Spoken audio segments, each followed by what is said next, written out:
물레방아, 나도 향지음. 덜컹덜컹 홈통에 들었다가 다시 쏟아져 흐르는 물이 육중한 물레방아를 번쩍 쳐들었다가 쿵 하고 확 속으로 내던질 제 머슴들의 콧소리는 허연 곁가루가 켜켜 앉은 방앗간 속에서 청승스럽게 들려 나온다.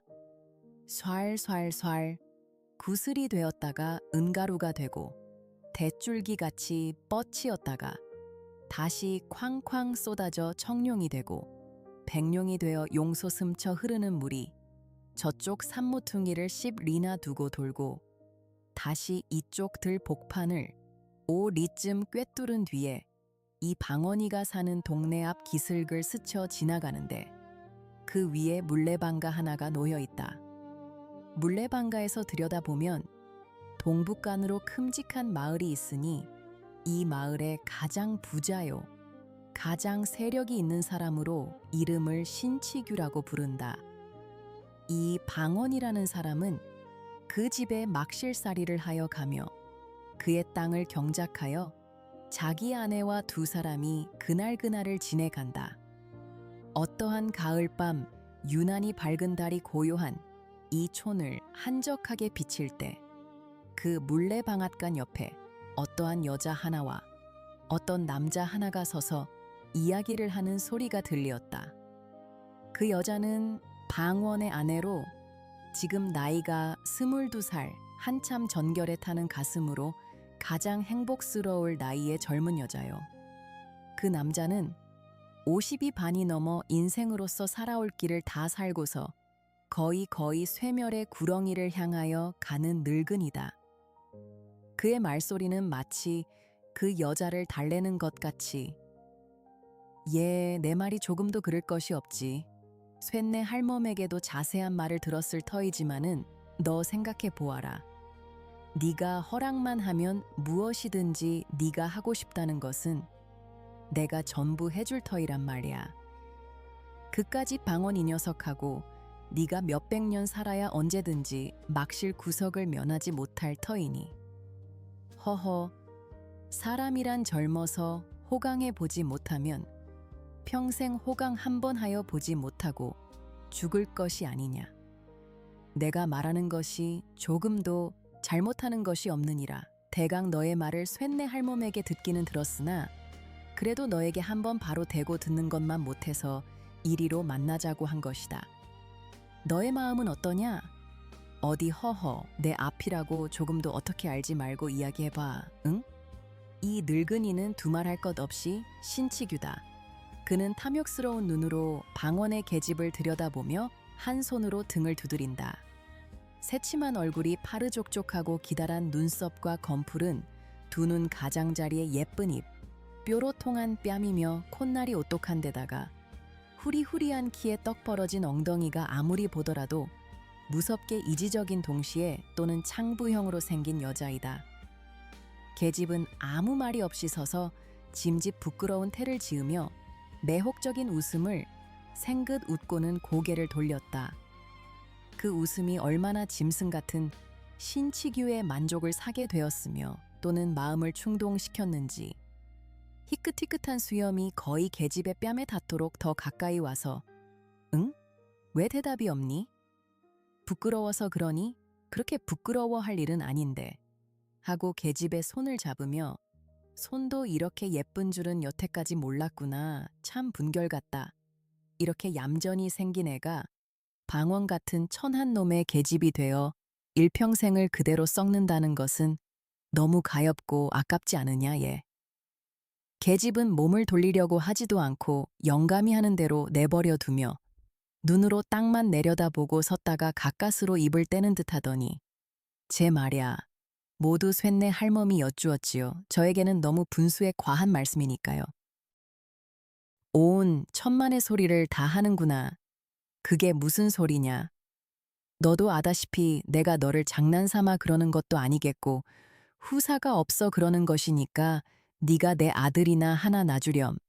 그러면 내 것이 모두 내 것이 되지 않겠니? 자, 그러지 말고 오늘 허락을 하렴. 그러면 내일이라도 방언이란 놈을 내쫓고 너를 불러들일 터이니 어떻게 내쫓을 수가 있어요? 허어, 그것이 그리 어려울 것이 무엇이니? 내가 나가라는데 제가 나가지 않고 100일 줄 아니? 그렇지만 너무 과하지 않을까요? 무엇? 저런 생각을 하니까 네가 이 모양으로 이때까지 있었지. 어떻단 말이냐? 그런 것은 조금도 염려하지 말고. 자, 또 네 서방에게 들킬라. 어서 들어가자. 먼저 들어가세요. 왜? 남이 보면 수상히 알게요. 무얼 나하고 가는데 수상히 알게 무어야. 어서 가자. 계집은 천천히 두어 걸음 따라가다가 영감 하고 무춤하고 서 있다. 왜 그러니? 계집은 다시 말이 없이 서 있다가 아니에요 하고 먼저 들어가세요 없다 하며 돌아선다. 영감이 간이 달아서 계집의 손을 잡으며 가자 집으로 들어가자. 그의 가슴은 두근거리는지 숨소리가 잦아진다. 계집은 손을 빼려 하며 점잖으신 어른이 이게 무슨 짓이에요? 하면서도 그의 몸짓에는 모든 것을 허락한다는 뜻이 보였다. 영감은 계집의 몸을 끌어안더니 반갑간 뒤로 돌아들어섰다. 계집은 영감 가슴에 안겨서 정욕이 가득한 눈으로 그를 보면서 영감 말 한마디 하고 침 한 번 삼키었다. 영감이 거짓말은 안 하시지요. 아니, 그의 말은 떨리었다. 계집은 영감의 팔을 한 손으로 잡고 또 한 손으로는 반갓간 속을 가리켰다. 저리로 들어가세요. 영감과 계집은 반갓간에서 2, 30분 후에 다시 나왔다. 사흘이 지난 뒤에 신치규는 방원이를 자기 집 사랑 마당 앞으로 불렀다. 예. 방원은 상전이라 고개를 숙이고 네. 공손하게 대답을 하였다. 네가 그간 내 집에서 정성스럽게 일을 한 것은 고마운 일이지만은 점잔과 주자를 빼면서 신치규는 말을 꺼내었다. 방원의 가슴은 이 많은이라는 말 뒤에 이어질 말을 미리 깨달은 듯이 온 전신의 피가 가슴으로 모여드는 듯하더니 다시 터럭이라는 터럭은 전부 거꾸로 일어서는 듯하였다. 오늘부터는 우리 집에 사정이 있어 그러니 내 집에 있지 말고 다른 곳에 좋은 곳을 찾아가 보아라. 아무 조건도 없다. 또한 이곳에서도 할 말이 없다. 죽으라고 하면 죽는 신용기라도 해야 하는 것이다. 주인은 돈 가지고 사람을 사고 팔 수도 있는 것이다. 방언은 가슴이 답답하였다. 자기 혼자 몸 같으면 어디 가서 어떻게 빌어먹더라도 살 수가 있지만은 사랑하는 아내를 구해갈 길이 막연하다. 그는 고개를 굽히고 허리를 굽히고 나중에는 마음을 굽히어 사정도 하여 보고 애걸도 하여 보았다. 그러나 그것은 헛된 일이다. 주인의 마음은 쇠나 돌보다도 더 굳었다. 그는 하는 수 없이 자기 아내에게 그 이야기를 하였다. 그리고 아내더러 안주인 마님께 사정을 좀 하여 얼마간이라도 더 있게 하여 달라고 하여 보라 하였다. 그러나 아내는 방언의 말을 들을 리가 없었다. 도리어 그러면 어떻게 한단 말이오? 이제부터는 나를 어떻게 먹여 살릴 터이오? 너는 그렇게도 먹고 살 수 없을까봐 겁이 나니? 겁이 나지 않고 생각을 해보구려. 인제는 꼼짝할 수 없이 죽지 않았소? 죽어? 그럼 임자가 나를 데리고 이곳까지 올 때에 무엇라고 하였소? 어떻게 해서든지 너 하나야 먹여 살리지 못하겠느냐고 하였지요. 그래? 그래. 얼마나 나를 잘 먹여 살리고 나를 호강시켰소. 여태까지 이태나 되도록 끌고 돌아다닌다는 것이 남의 집 행랑이었지요. 예, 그것을 내가 모르고 하는 말이냐? 내가 하려고 하지 않아서 그렇게 된 것이냐? 차차 살아가는 동안에 무슨 일이든지 생기겠지. 설마 요대로 늙어 죽기야 하겠니? 듣기 싫소. 뿔 떨어지면 구워 먹지 어느 천년에. 방언이는 가뜩이나 내어 쫓기고 화가 나는데 계집까지 그리하니까 속에서 열화가 치밀어 올라왔다. 이 육시를 하고도 남을련. 왜 남의 마음을 글컹거리니? 왜 사람에게 욕을 해? 이년아, 욕 좀 하면 어떠냐? 왜 욕을 해? 계집이 얼굴이 노래지며 대든다. 인연이 바락인가? 누가 바락이야? 계집년 하나 건사 못하는 위인이 계집 보고 욕만 하고 한 게 무어야? 그래, 은가락지 은비녀나 한 벌 사주어 보았어. 내가 임자하자고 하는 대로 하지 않은 것은 없지. 이 년아, 은가락지 은비녀가 그렇게 갖고 싶으냐? 이 더러운 년아, 무엇이 더러워? 너는 얼마나 정한 놈이냐? 계집의 입 속에서는 놈 소리가 나오기 시작한다. 이년 보게 누구더러 놈이래 하고 손길이 계집의 낭자를 휘어잡더니 그대로 집어들고 두어 번 주먹으로 등줄기를 후리었다. 이 주리대를 안길년 발길이 엉덩이를 두어 번 지르니까 계집은 그대로 거꾸러졌다가 다시 일어났다. 풀어 해뜨린 머리가 치렁치렁 끌리고 실룩한 눈에는 도끼가 섞이었다. 왜 사람을 치니? 이놈, 죽여라 죽여. 어디 죽여 보아라. 이놈 나 죽고 너 죽자. 하고 달려드는 계집을 후려서 거꾸러뜨리고서 인연이 죽으려고 길을 쓰나. 방언이가 계집을 치는 것은 그것이 주먹을 가지고 하는 일종의 농담이다. 그는 주먹이나 발길이 계집의 몸에 닿을 때 거기에 얻어맞는 계집의 살이 아픈 것보다 더 찌르르하게 가슴 한복판을 찌르는 아픔을 반권은 깨닫는 것이다. 홧김에 계집을 치는 것이 실상은 자기의 마음을 자기의 이빨로 물어뜯는 것이나 다름이 없는 것이다. 때리는 그에게는 몹시 애처로움이 있고 불쌍함이 있는 것이다. 그러나 자기의 화풀이를 받아주는 사람은 아직까지도 계집밖에는 없었다. 제일 만만하다는 것보다도 가장 마음 놓고 화풀이할 수 있습니다. 싸움한 뒤 하루가 못되어 두 사람이 베개를 나란히 하고 서로 꼭 끼고 잘 때에는 그렇게 고맙고 그렇게 감격이 일어나는 위안이 또다시 없습니다. 계집을 치고 화풀이를 하고 난 뒤에 다시 가슴을 애는 듯한 후회와 더 뜨거운 포옹으로 위로를 받을 그때에는 두 사람 아니라 방언에게는 그만큼 힘 있고 뜨거운 믿음이 또다시 없는 까닭이다. 계집은 일부러 소리를 높여서 꺼이꺼이 운다. 온 마을 사람이 거의 귀를 기울였으나 응, 또 사랑 싸움을 하는군 하고 도리어 그 싸움을 부러워하였다.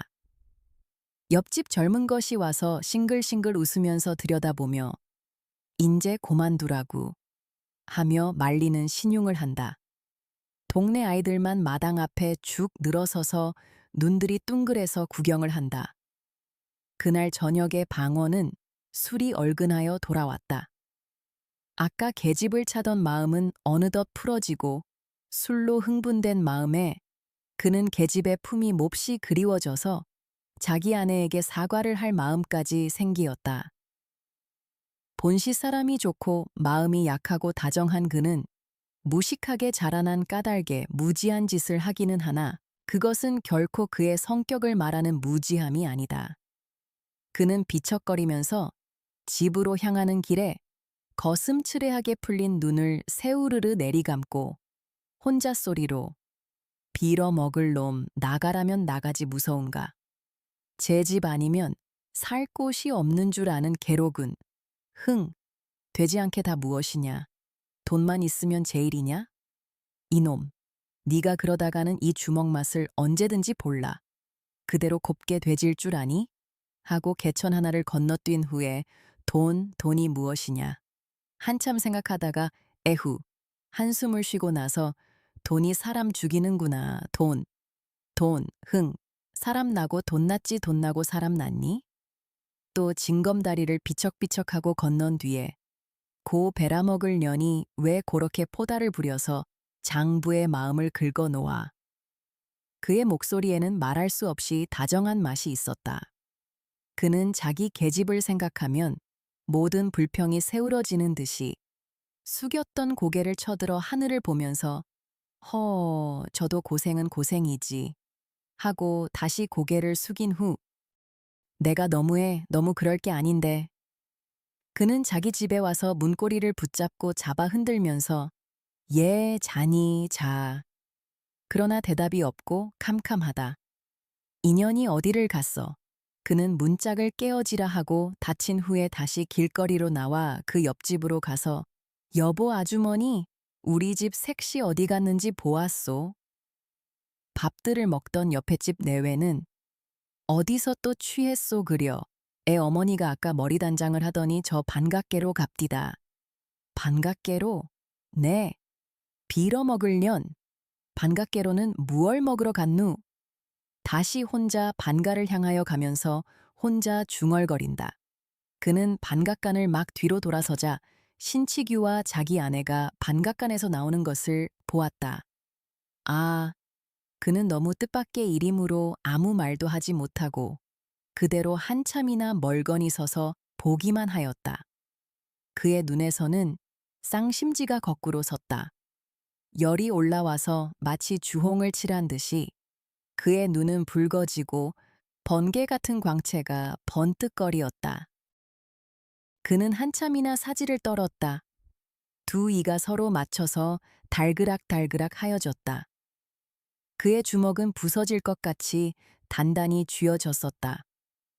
계집과 신치규는 방언이 와 선 것을 보고서 처음에는 조금 간담이 서늘하여졌으나 다시 태연하게 내려앉혔다. 일이 이렇게 되었음에 할 대로 하라는 뜻이다. 방언은 달려들어서 계집의 팔목을 잡았다. 그리고 이를 악물고 부르르 떨었다. 나는 네가 이럴 줄은 몰랐다. 계집은 무얼 이럴 줄을 몰라 하며 파란 눈을 흘겨보더니 나중에는 별꼴을 다 보겠네. 으레 그럴 줄을 인제 알았나? 놔요.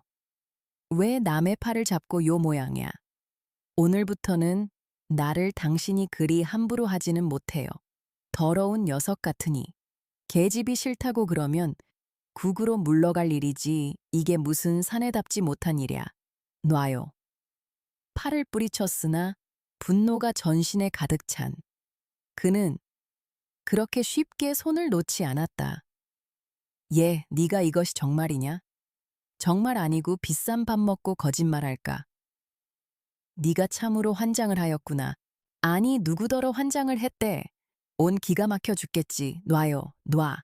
왜 추근추근하게 이 모양이야? 놔.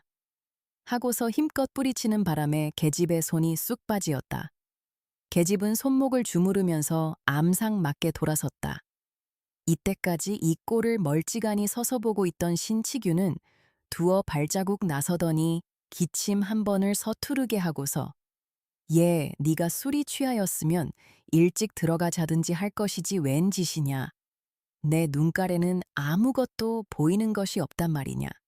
너희 연놈이 싸우는 것은 너희 연놈이 어디든지 가서 할 일이지. 여기 누가 있는지 없는지 눈가에 보이는 것이 없어? 짐짓 소리를 높여 호령을 하였다. 엣, 괘씸한 놈, 눈가를 부라리었다. 방언은 한참이나 쳐다보고서 말이 없었다. 생각대로 하면 한 주먹에 때려 눕힐 것이지만은 그래도 그의 머릿속에는 아까까지의 상전이라는 관념이 남아 있었다.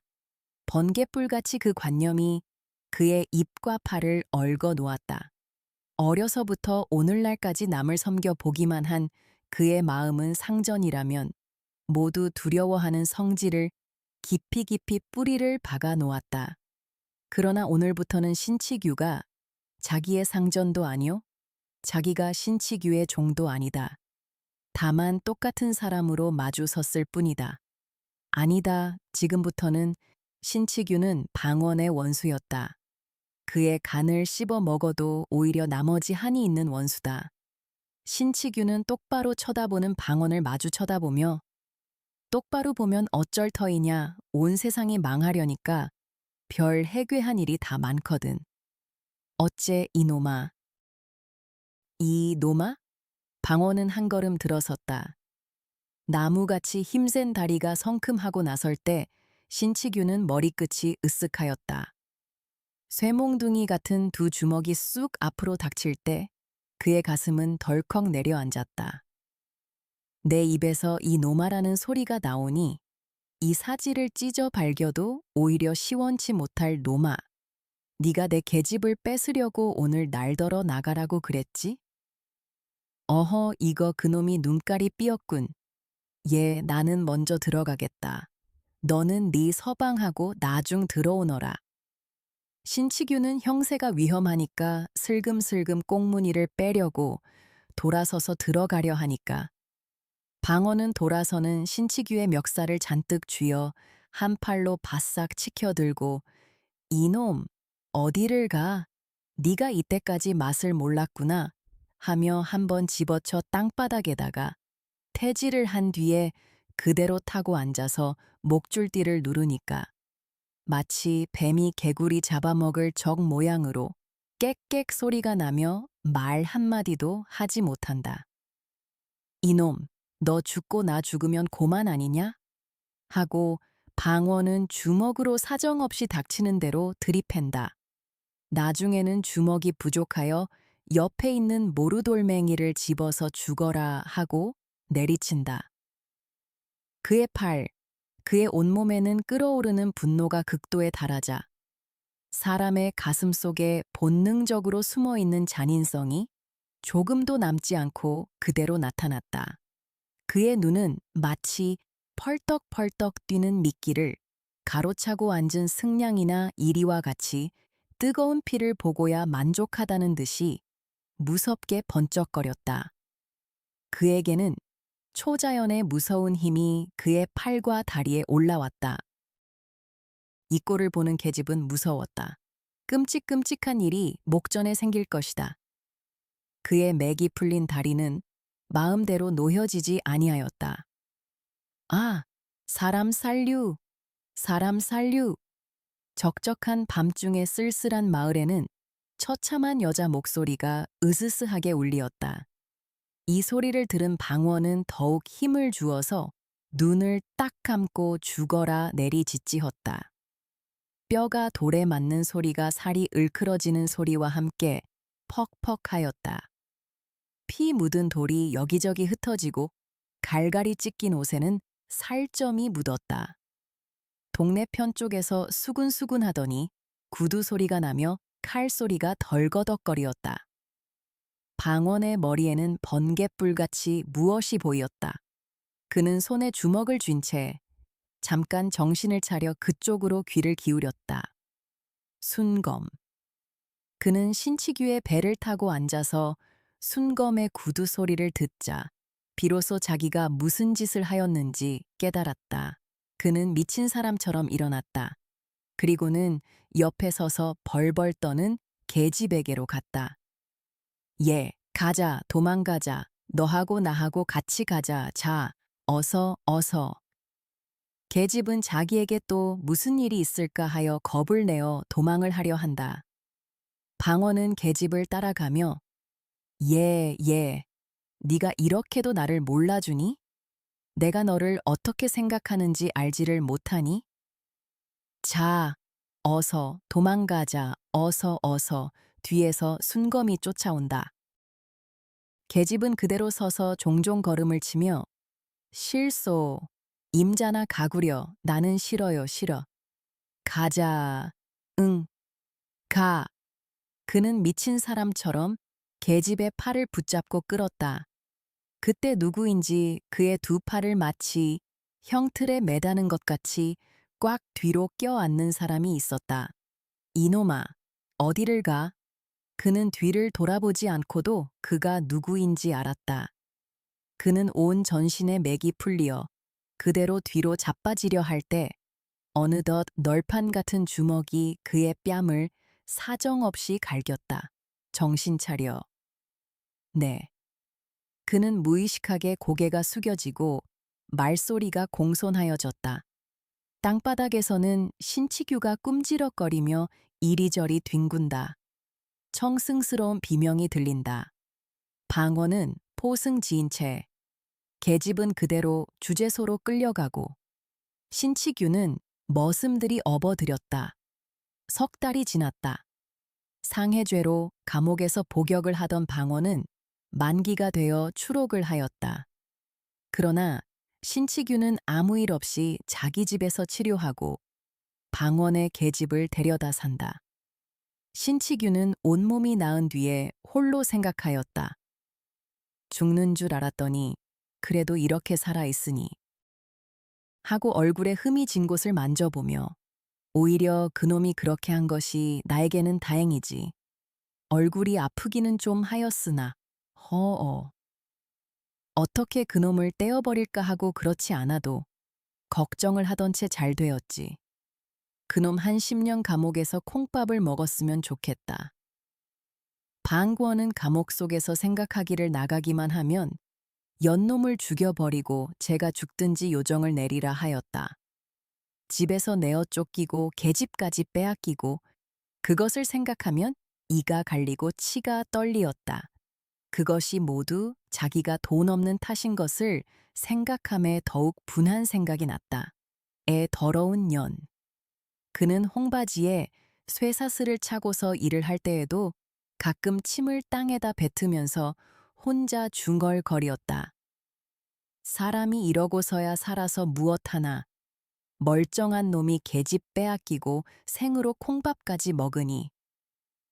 그가 감옥에서 나올 때에는 감옥소를 다시 한번 둘러보고 내가 여기서 마지막으로 목숨을 잃어버리든지 그렇지 않으면 내가 내 손으로 내 목을 찔러 죽든지 무슨 요정이 날 것을 생각하고 다시 온몸에 힘을 주고 씁쓸한 웃음을 웃었다. 그는 200리나 되는 길을 걸어서 계집이 사는 촌에를 왔다. 그러나 아무도 그를 아는 척하는 사람이 없었다. 전에 친하게 지내던 사람들도 그를 보고 피해갔다. 마치 문둥병자나 마찬가지 대우를 하였다. 감옥에서 나온 뒤로부터는 더욱 이 세상이 차디차졌다. 자기가 상상하던 것보다도 더 무정하여졌다. 그는 하는 수 없이 밤이 될 때까지 그 근처 산속으로 돌아다녔다. 그래서 깊은 밤에 촌으로 내려왔다. 그는 그 반각간을 다시 지나갔다. 석 달 전 생각이 났다. 자기가 여기서 잡혀갔다는 것을 생각할 때 더욱 억울하고 분한 생각이 치밀어 올라왔다. 그는 한참이나 거기 서서 그때 일을 생각하고 몸서리를 친 후에 다시 그전 집을 찾아갔다. 날이 몹시 추워지고 눈이 쌓였다.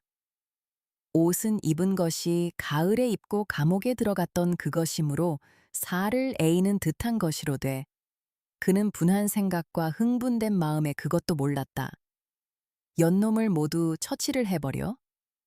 혼자 속으로 궁리를 하다가 그렇지, 그까짓 것들은 살려두어 쓸데없는 인생들이야 하면서 옆구리에 지른 기름한 단도를 다시 만져보았다. 그는 감격스런 마음으로 그것을 쓰다듬었다. 그는 신치규의 집 우를 넘어 들어갔다. 그의 발은 전에 다닐 적같이 익숙하였다. 그는 사랑을 엿보고 다시 뒤로 돌아서 건넌방 창 밑에 와 섰었다. 귀를 기울였으나 아무 말도 들리지 않았다. 그는 손에 칼을 빼들었다. 그리고는 일부러 뒤 창문을 달각달각 흔들었다. 그 뉘? 하고 계집의 머리가 쑥 나오며 문이 열리었다. 그는 얼른 비켜섰다. 문은 다시 닫혀지고 계집은 들어갔다. 방원의 마음은 이상하게 동요가 되었다. 어여쁜 계집의 목소리가 오래간만에 귀에 들릴 때 마치 자기가 감옥에서 꿈을 꿀 적 모양으로 요염하고도 황홀하게 그의 마음을 꿰는 것 같았다. 그는 꿈속에 다시 만난 것 같고 오래간만에 그를 만나 봄의 모든 결심은 얼음같이 녹는 듯하였다. 그래도 계집이 설마 나를 연경 잊어버리랴 하고 옛날의 정리를 생각할 때 그것이 거짓말이 아니고 무엇이랴는 생각이 났다. 아무리 자기를 감옥에까지 가게 하였다 하더라도 그는 감히 칼을 들어 죽이려는 용기가 단번에 나지 않아서 주저하기 시작했다. 아니다, 다시 한 번만 물어보자. 그는 들었던 칼을 다시 짚고 생각하였다. 거짓말이다, 거짓말이다. 그럴 리가 없다. 그는 반신반의하였다. 그렇다. 한 번만 다시 물어보고 죽이든 살리든 하자. 그는 다시 문을 달각달각 하였다. 계집은 이번에 다시 문을 열고 사면을 둘러보더니 헌 집신짝을 신고 나왔다. 니요? 그는 방언이 서 있는 집 모퉁이를 돌아서려 할제 내다 하고 입을 틀어막고 칼을 가슴에 대었다. 떠들면 죽어. 방언은 계집의 입을 수건으로 틀어막고 결박을 한 후 들쳐 업고서 번개같이 다름질하였다. 그는 어느 결에 계집을 업어다가 물레방가 앞에 내려놓은 후 결박을 풀었다. 그리고 한숨을 쉬었다. 나를 모르겠니? 캄캄한 금은밤에 얼굴을 바짝 계집의 코앞에 들이대었다. 계집은 얼굴을 자세히 보더니 아 소리를 지르더니 뒤로 물러섰다. 조금도 놀랄 것이 없다. 오늘 네가 내 말을 들으면 살려줄 것이요. 그렇지 않으면 이것이야? 하고 시퍼런 칼을 들이대었다. 계집은 다시 태연하게 말요? 임자의 말을 들으려 할 것 같으면 벌써 들었지요. 이때까지 있겠소? 임자도 남의 마음을 알지요. 임자와 나와 2년 전에 이곳으로 도망해 올 적에도 전 남편이 나를 죽이겠다고 칼로 허리를 찔러 그 흠이 있는 것을 날마다 밤에 당신이 어루만지었지요. 내가 그까짓 칼쯤을 무서워서 나 하고 싶은 짓을 못한단 말이오? 힝, 이게 무슨 비겁한 짓이오, 사내 자식이. 자, 찌르려거든 찔러보아요. 자, 자. 계집은 두 가슴을 벌리고 대들었다. 방언은 너무 계집의 태도가 대담함으로 들었던 칼이 도리어 뒤로 움찔할 만큼 기가 막혔다. 그는 무의식하게 정말이냐? 하고 한 걸음 더 가까이 나섰다. 정말이 아니고? 내가 비록 여자이지만은 당신같이 겁쟁이는 아니라오. 이것이 도무지 무엇이오. 계집은 그래도 두려웠던지 방언의 손에 든 칼을 뿌리쳐 땅에 떨어뜨리었다.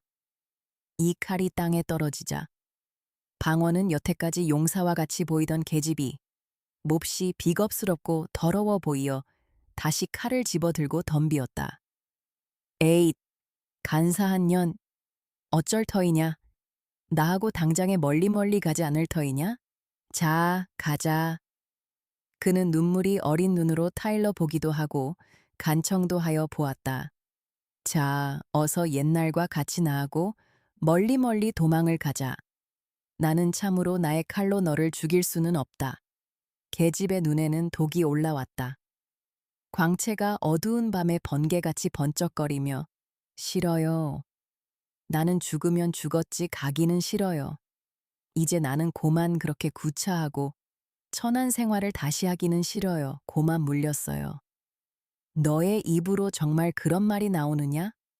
너는 나를 우리 고향에 다시 돌아가지도 못하게 만들어 놓고 나의 모든 것을 다 잃어버리게 한 후에 또 나중에는 세상에서 지옥이라고 하는 감옥소에까지 가게 하였지.